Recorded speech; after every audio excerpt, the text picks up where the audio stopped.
بسم الله الرحمن الرحيم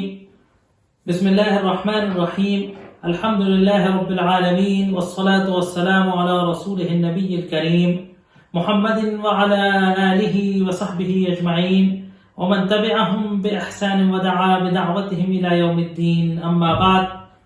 فقال الله سبحانه وتعالى فأعوذ بالله من الشيطان الرجيم بسم الله الرحمن الرحيم قل أعوذ برب الفلق من شر ما خلق ومن شر غاسق إذا وقب ومن شر النفاثات في العقد ومن شر حاسد إذا حسد صدق اللہ العظیم. محترم ناظرین، السلام علیکم ورحمۃ اللہ وبرکاتہ. گزشتہ نشست کے اندر سورہ فلق کے تعلق سے یا یوں کہیں کہ معوذتین کے تعلق سے گفتگو چل رہی ہے، اور پچھلے لیکچر کے اندر جادو کی حقیقت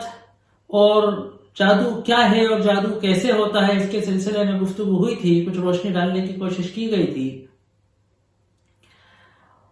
معوذتین اللہ تبارک و تعالیٰ کی طرف سے تحفظ کے لیے، حفاظت کے لیے نازل ہوئی تھی. ان کے شان نزول سے اور ان کے پس منظر کے تعلق سے گفتگو ہوئی تھی. گفتگو یہ ہو رہی تھی کہ جادو کی حقیقت جو بھی ہو اور وہ اس کی حقیقت ہم خواہ زیادہ یا کم جو بھی مانیں، سوال یہ تھا کہ اگر جادو ہوتا ہے اور ہم پر اگر جادو ہو جائے، اس طریقے کا اگر کوئی واقعہ سامنے آتا ہے، تو پھر قرآن اور کتاب و سنت کے اندر اور اسوہ نبوی کے اندر، سیرت مطہرہ کے اندر اس کا کیا حل اللہ تبارک و تعالیٰ نے اور اس کے نبی کریم صلی اللہ علیہ وسلم نے پیش کیا ہے نا؟ اصل بات یہ ہے، روایات میں آتا ہے کہ اللہ تبارک و تعالیٰ نے اپنے نبی کو یہ دونوں صورتیں بطور تحفظ اتاری، اور جیسا کہ معوذتین کے تعارف میں گزرا تھا اس کے فضائل میں کہ اللہ کے رسول صلی اللہ علیہ وآلہ وصحبہ وسلم ہر رات سوتے وقت اس کو پڑھ کر پھونکا کرتے تھے، اور یہ ہدایت کرتے تھے کہ یمسی و یصبح، کوئی صبح نہ کرے مگر ان کو پڑھ لے، شام ہو رات ہو تو اس کو پڑھ لے کہ وہ ہر شر سے، سحر سے، اجنہ اور شیاطین کے اثر سے وہ محفوظ رہتا ہے. جب ان آیات کا انشاءاللہ مختصر سا ترجمہ کریں گے تو آپ یہ دیکھیں گے کہ کس طریقے سے یہ آیات تحفظ میں کام آتی. تو ایشو یہ نہیں ہے کہ جادو ہوتا ہے کہ نہیں ہوتا، ایشو یہ ہے کہ جادو اگر ہوتا ہے تو اس کا علاج کیا ہے. یقیناً اس کا علاج پہلی تو یہ ہے کہ اس بات کا اعتقاد کہ اللہ تبارک و تعالیٰ کے علاوہ کوئی ذات مؤثر حقیقی نہیں ہے، کوئی ہمیں نقصان و نفع نہیں پہنچا سکتا اس وقت تک کہ جب تک اللہ تبارک و تعالیٰ کی مرضی اور منشا نہ ہو. لہذا یہ بات سمجھ آئی کہ اللہ تبارک و تعالیٰ پر ایمان، اللہ تبارک و تعالیٰ پر اعتقاد، اور ہر خیر اور شر کا مصدر اللہ ہے، اور کوئی خیر ہم پر نہیں آ سکتی اور کوئی شر ہم کو نہیں چھو سکتی جب تک کہ اللہ تبارک و تعالیٰ کی اجازت نہ ہو. اس عقیدے کی پختگی کے ساتھ اب اس برائی اور شر سے تحفظ بھی اللہ تبارک و تعالیٰ کی مدد اور استعانت سے ہوگا. تو سب سے پہلے تو اس صورت میں اللہ تبارک و تعالیٰ سے رجوع کرنا ہے، اللہ تبارک و تعالیٰ سے دعا کرنا ہے. سحر ہو یا شیاطین و اجنہ کے اثرات ہوں، یہ شیاطین کی کارستانی ہوتی ہے، شیاطین کے اثرات ہوتے ہیں، تو یقیناً قرآن اور ذکر جو ہے اس کا علاج ہے. کسی طریقے سے ساحروں کے پاس جانا، عرفوں کے پاس جانا ہے نا، غلط سلط جھاڑ پھونک کرنے والوں کے پاس جانا ہرگز مناسب نہیں ہے، کیونکہ قرآن اس کا وحید علاج ہے. بہت سارے چیزوں کے لیے تحفظ کا ذکر آتا ہے احادیث مبارکہ کے اندر، لیکن محققین کا یہ خیال ہے کہ معوذتین کے نازل ہونے پر وہ تمام تحفظات، وہ تمام رقعے جو ہے وہ سب منسوخ ہو گئے ہیں، اور اب یہ معوذتین ہر بیماری کا علاج ہے. اگر اعتقاد کے ساتھ استحضار کے ساتھ معانی کا استحضار کر کے اور نفس کے، یعنی دیکھیے سحر کیا ہوتا ہے کہ جادوگر کچھ اورات کا اذکار کا ورد کر کے اپنے اندر وہ قوت پیدا کرتا ہے کہ اس کے نفس قوی جو ہے وہ دیگر نفوسوں پر اثر انداز ہوتی ہیں اور ان کو تخیل کراتی ہے نا۔ حقیقت میں کچھ نہیں ہوتا، وہ ان کی ذہنیت کی اثر اندازی تخیل کراتی ہے، ایسا محسوس کراتی ہے کہ ایسا ہو رہا ہے۔ نفس کا قرآن کی تلاوت سے محسوس ہونا، نفس کے اندر قرآن کی تلاوت سے ایمان کی قوت کا پیدا ہونا، وہ اس قوت کو خام کر دیتا ہے۔ اللہ تبارک و تعالیٰ نے کہا ان اللہ سیبطلہ، جب حضرت موسیٰ علیہ السلام جادوگروں کی اثر انگیزی سے متاثر ہوئے، مرعوب ہوئے، ان کو یہ خوف ہوا کہ ایسا نہ ہو کہ کہیں آج یہ جادوگر غالب آ جائے، میرا معجزہ خام پڑ جائے، ان کو فکر مندی ہوئی، تو ان کی اس فکر مندی کو، اس ٹینشن کو اللہ تبارک و تعالیٰ نے یہ کہہ کر دور کیا کہ ان نے نہیں کیا ہے مگر جادو، ان اللہ سیبطلہ، اللہ اس کو باطل قرار دے دے گا، اللہ اس کو ختم کر دے گا، اللہ اس کو ڈیلیٹ کر دے گا۔ پھر وَلَا يُفْلِحُ السَّاحِرُ حَيْثُ أَتَىٰ، اور جادوگر کبھی بھی کامیاب نہیں ہوتا۔ کیوں؟ کیونکہ وہ حقیقتاً کچھ بھی نہیں کرتا، وہ تخیل ہوتی ہے، وہ تخیل کی ایک میعاد ہوتی ہے، تخیل کی ایک حد ہوتی ہے، تخیل کی ایک سکت ہوتی ہے۔ اگر اس قوت سے آگے کی آپ نے ایمانی قوت پیدا کر لی، اگر اس قوت سے آگے کی آپ نے روحانی قوت پیدا کر لی، اگر اس قوت سے آگے کی آپ نے ذکر سے طاقت پیدا کر لی، تو پھر جو ہے اس کی تخیل خام ہو جائے گی، اور اس تکلیف سے اور اس اثرات سے ہم آزاد ہو جائیں۔ معوذتین قرآن کا خلاصہ ہے، معوذتین تحفظ کا ہے نا، تحفظ کا ذریعہ ہے۔ اگر سمجھ کر، فہم کے ساتھ، اور قلب، روح اور دماغ تینوں کو اگر ہم نے مخاطب کیا کہ ہمارا دل معوذتین کے معانی کو محسوس کر رہا ہو، ہماری روح معوذتین کے معانی سے قوت لے رہی ہو، اور ہمارا دماغ معوذتین، ہماری فکر معوذتین کے معانی سے آراستہ ہو رہی ہو، ہماری فکر کے اندر اللہ تبارک و تعالیٰ کی اس قدرت کی، اللہ تبارک و تعالیٰ کی اس حفاظت کی، اور اللہ تبارک و تعالیٰ کی ہر چیز پر غالب ہونے کے احساس کو اگر کر رہی ہوگی، تو ہم اس اثرات سے یقیناً جو ہے چھٹکارا حاصل کر لیں گے۔ یہاں ایک بحث آتی ہے کہ رقا اور تمائم، تعوذ کا کیا حکم ہے؟ دیکھیے پہلی بات تو یہ سمجھ لیجئے کہ رقا میں اور تمائم میں تھوڑا سا فرق ہے۔ علماء کرام نے کسی نہ کسی حالت میں شروط کے ساتھ، بندشوں کے ساتھ رقعے کی تو اجازت دی ہے، لیکن تمائم کی اجازت علماء کرام نے، جو معتبر علماء کرام ہیں سلف کے، ان نے تمائم کی اجازت ہرگز نہیں دی ہے۔ رقعہ کیا ہے؟ رقعہ کہتے ہیں جس کو ہم جھاڑنا کہتے ہیں، ہماری لوکل زبان میں جس کو جھاڑنا کہتے ہیں، کہ کچھ پڑھ کر پھونکنا، کچھ پڑھ کر پھونکنا کر کے،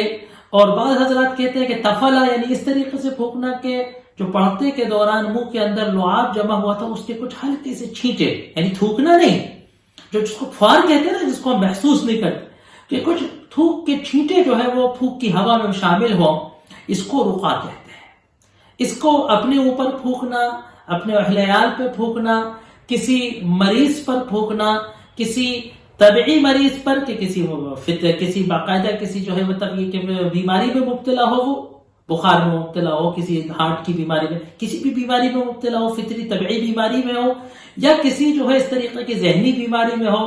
کسی طریقے سے اثرات کا اس کو شبہ ہو، ایسی صورت میں بھی تحفظ کے لیے بھی رقعہ کیا جا سکتا ہے۔ علماء کا اختلاف ہے کہ کیا کوئی بیماری جب ہو تب رقعہ کر سکتے ہیں، یا اگر اچھے حالات میں بھی تحفظ کے لیے کہ ہمیں کوئی بیماری نہ ہو انشاءاللہ، اس لیے بھی رقعہ کرنے کی اجازت ہے۔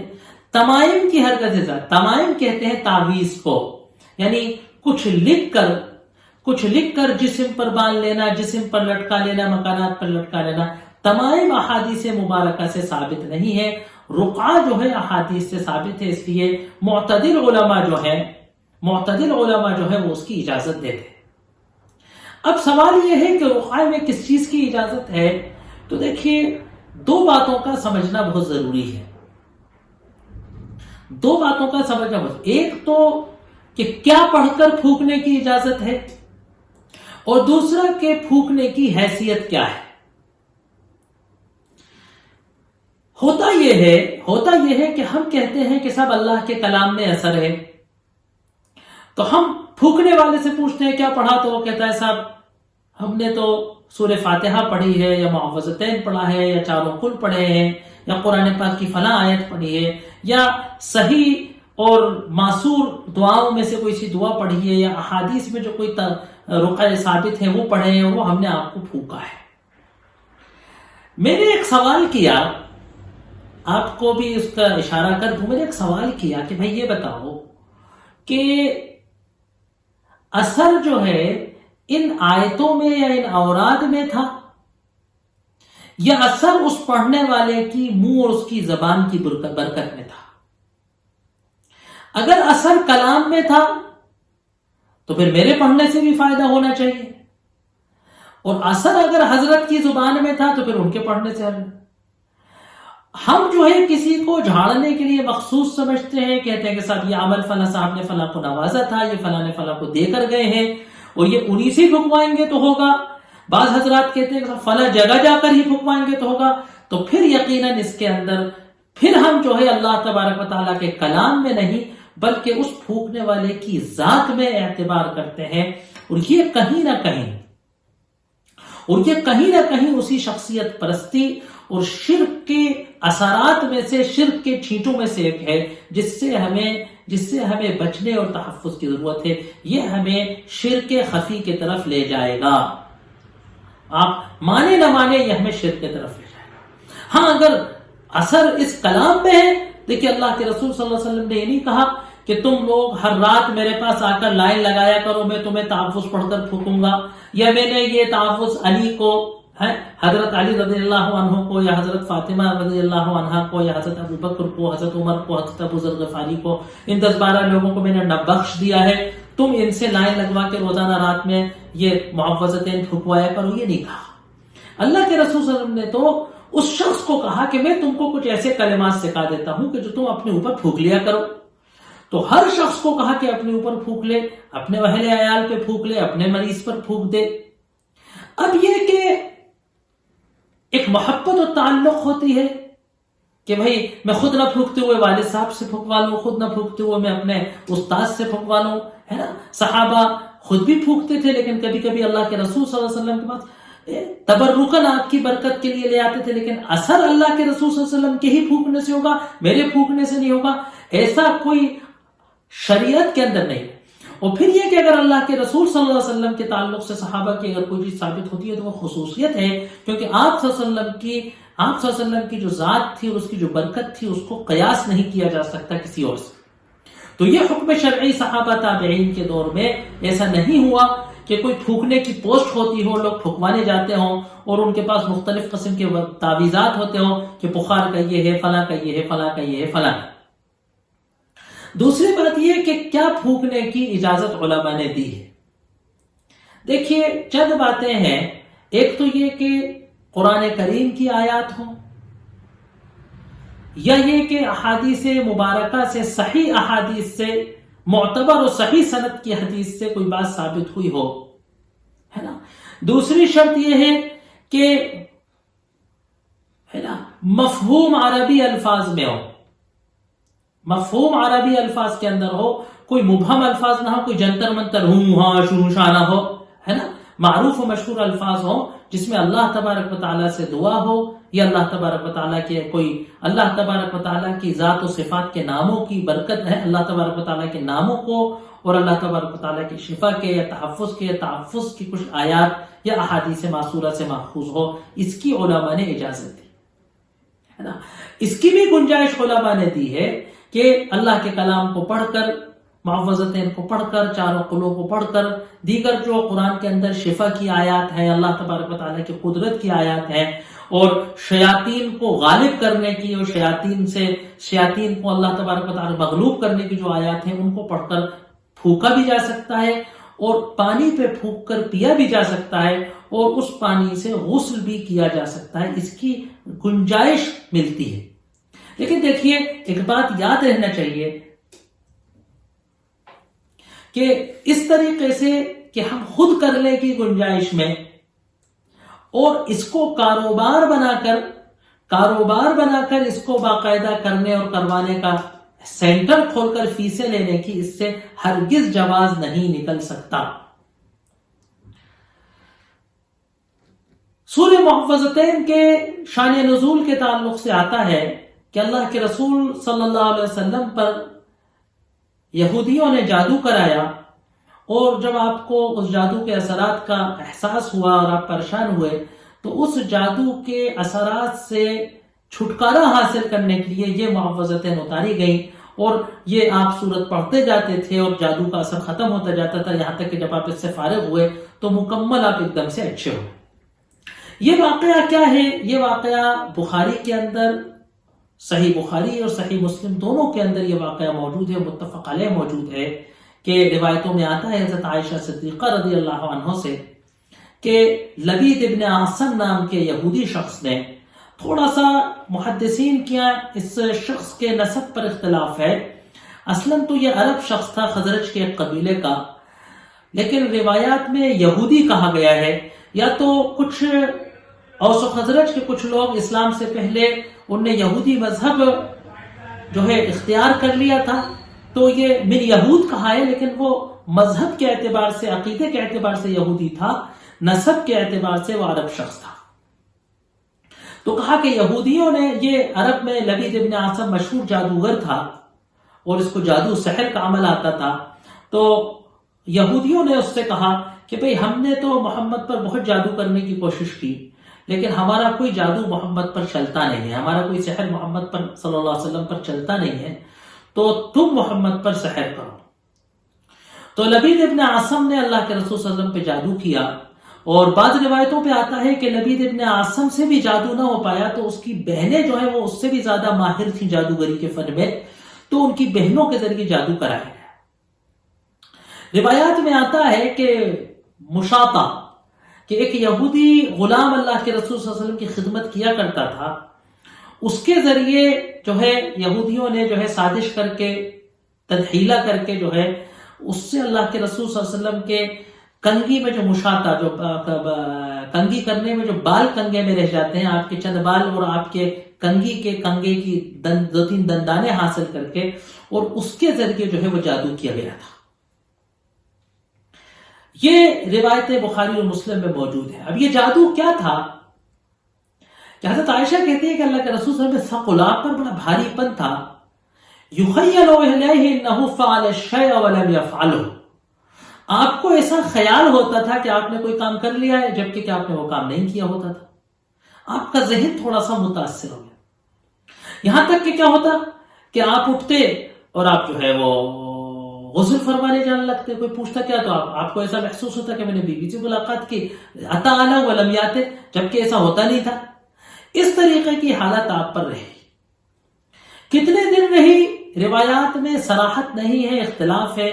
کچھ روایتوں سے ایسا معلوم ہوتا ہے کہ یہ کیفیت ہفتے 10 دن رہی، کچھ میں ایک مہینہ بھر رہی، کچھ میں چند مہینے رہی، یہ کیفیت آپ پر ہوتی رہی۔ اس سے آپ کو بڑا بھاری پن تھا، بڑا ثقل، جیسے ہوتا ہے نا کہ ہوا کچھ بھی نہیں۔ سب سے خطرناک طبیعت کیا ہوتی ہے کہ ہوا کچھ بھی نہیں ہے انسان کو، لیکن اس کو ایک بے چینی سے ایسا یہ میرے ساتھ کیا ہو رہا ہے، تو ایسی کوئی طبیعت آپ کی نہیں خراب ہوئی کہ جو ظاہر ہے۔ ذخیرہ احادیث میں کسی صحابی سے یہ نہیں ملتا کہ اللہ کے رسول صلی اللہ علیہ وسلم کی طبیعت خراب تھی، آپ کا ذہن متاثر تھا، میں نے آپ سے جا کے ملاقات کی تو آپ پہچانے نہیں، میں نے کوئی بات کی تو آپ بھول گئے، آپ نے کہا کہ ایسا تو کل ہی تو تم نے کہا تھا، ہے نا۔ یادداشت خراب ہونا یا ذہن کا جو منتشر ہونا کسی بھی روایت میں ایسا نہیں ملتا ہے۔ نہ اس مدت آپ کے نماز میں، اوقات میں، نماز کی ترتیبوں میں، رکعات میں کوئی گڑبڑی کی کوئی روایت ملتی ہے، تو گویا ایک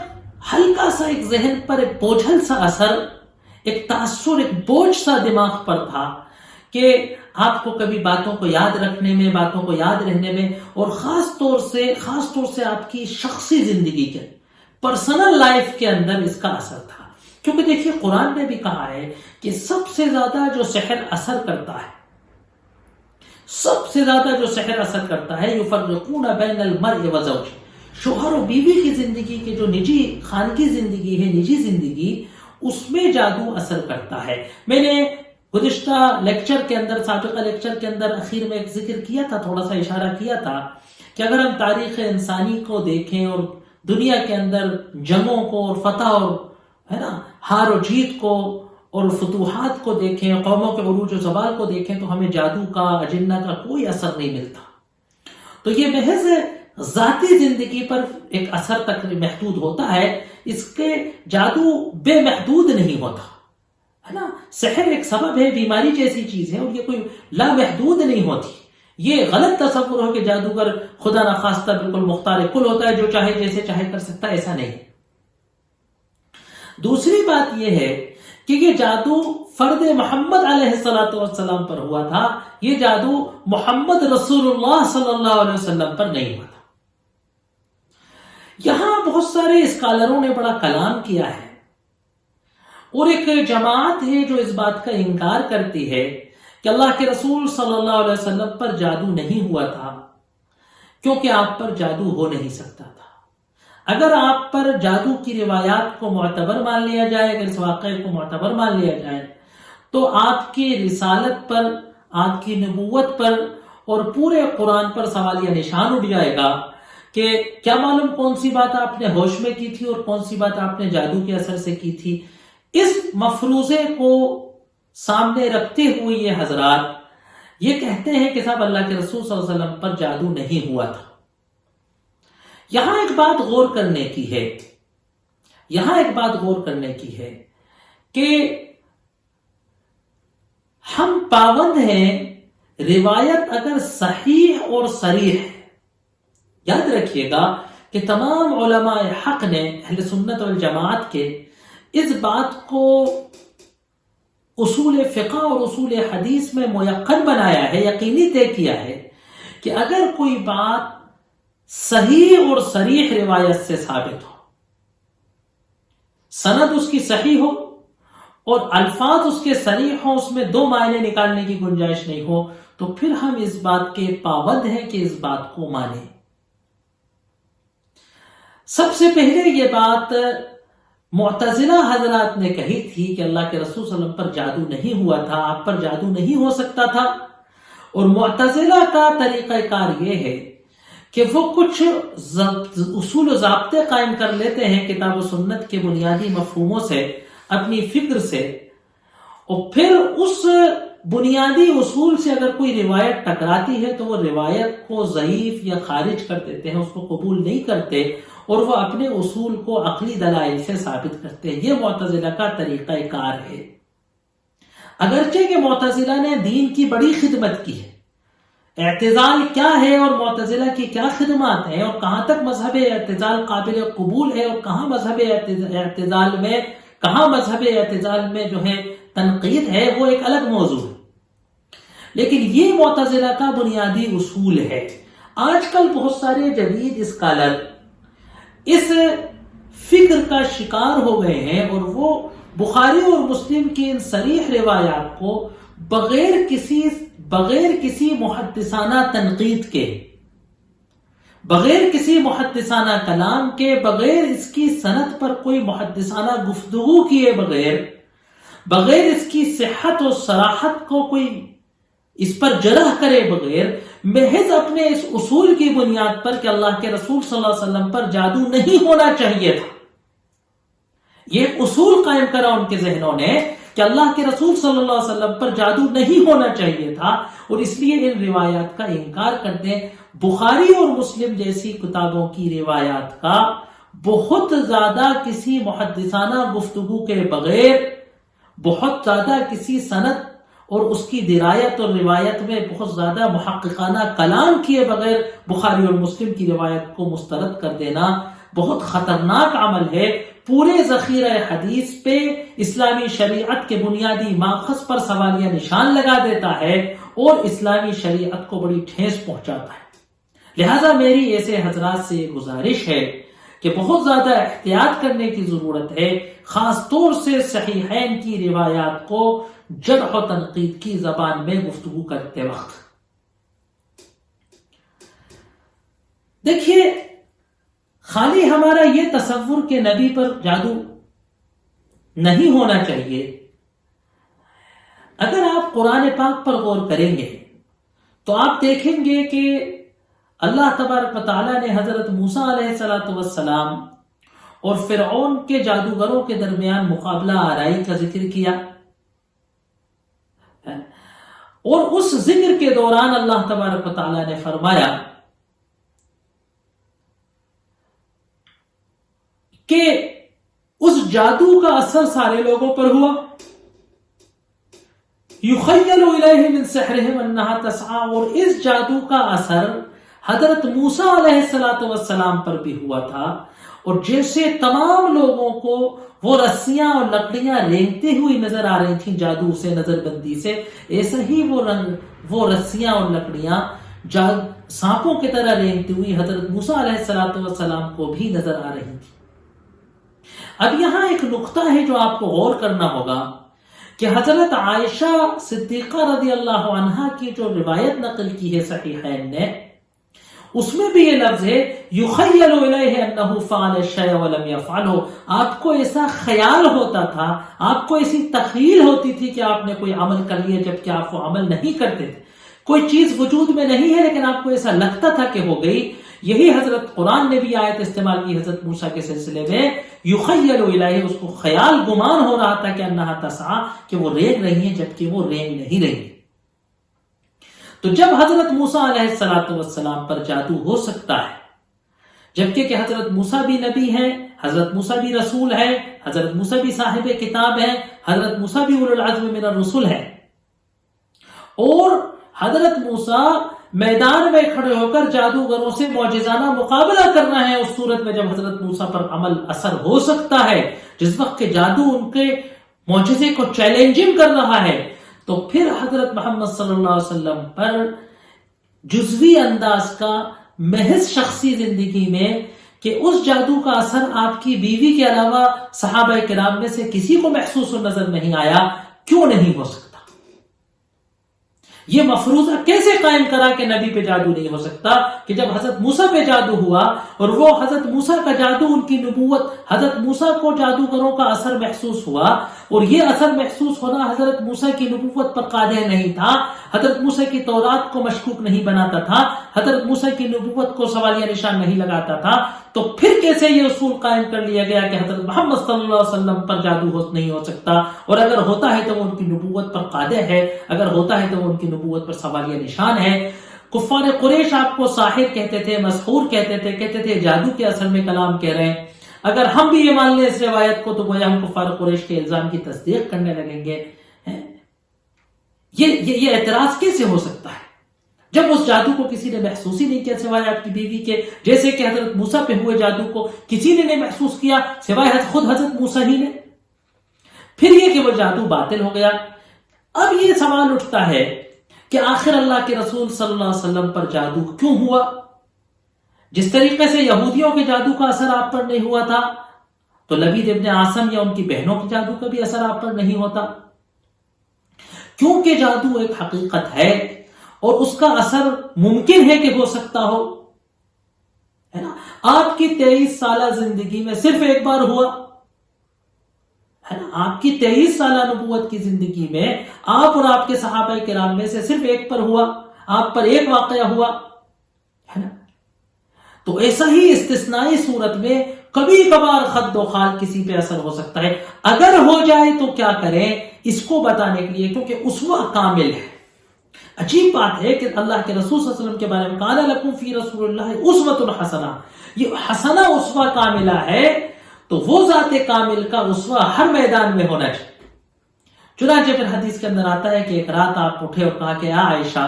کیا تمہیں احساس ہے کہ اللہ تبارک و تعالیٰ نے بہت آپ نے دعا کی، ایک دن اللہ سے دعا کی، خوب دعا کی، تو خواب میں فرشتے آئے، جبریل و میکائیل آئے اور ان دونوں نے گفتگو کی کہ ماں آدمی کو کیا پریشانی، کہا مطبوب، اس کو جادو ہوا ہے. کہا کس نے جادو کیا؟ لبید ابن عاصم نے جادو کیا ہے، فلاں کنویں کے اندر ہے، اس کنویں کے پانی کو نکالا گیا، اس کے نیچے سے وہ جادو نکلا اور ان معوذتیں ان کو پڑھا گیا. تو یہ جادو کا علاج ہے نا، ان کو پڑھ کر اللہ کے رسول کے جادو کو اتارا گیا. اب یہاں جو اگلا نقطہ ہے وہ سب سے زیادہ قیمتی بات ہے. سب سے زیادہ صحابہ نے کہا کہ اللہ کے رسول، حضرت عائشہ نے کہا کہ آپ نے اس یہودی کو قتل کیوں نہیں کیا؟ آپ نے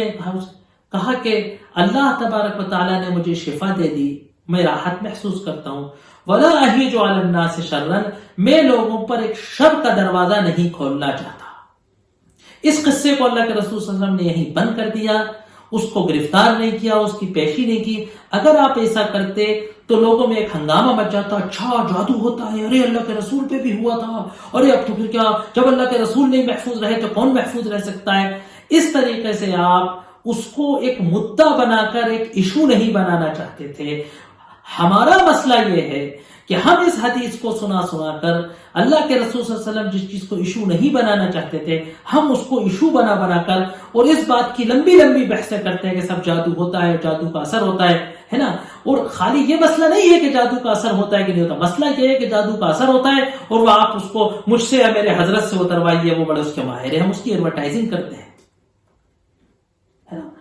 تو یہ بات ہے کہ معوذتین اس کا علاج ہے. شاذ و نادر یہ واقعات کبھی کبھار ہو سکتے ہیں، جیسے میں نے آپ سے کہا تھا کہ دنیا کے تمام امور اسباب و مسببات کے تحت ہیں، ایسا نہیں ہے. یہ سب اندھ وشواس کمزور لوگوں کی باتیں ہیں، لیکن ایک بار اللہ کے رسول کی سیرت میں واقعہ موجود ہے تاکہ ہمارے لیے یہ اسوہ بنے کہ اگر کسی کو ایسا محسوس ہوتا ہے، اگر کسی کو ایسا لگتا ہے کہ میرے ساتھ کچھ غلط ہو رہا ہے، تو یہ معوذتیں اس کی حفاظت کرتی ہیں، ہے نا، جادو سے حفاظت کرتی ہیں، حاسد سے حفاظت کرتی ہیں، ہے نا، اور جو کچھ جو ہے رات و دن کے شرور ہیں اس سے حفاظت کرتی ہیں. سورہ ناس کے اندر آ رہا ہے کہ شیاطین کے وسوسوں سے، شیاطین کے بہکاووں سے، ان کے گمراہ کرنے سے ہمیں محفوظ کرتی ہیں. اللہ تبارک و تعالی ہمیں سحر سے، جادو سے، حاسدوں کی حسد سے، نظر سے،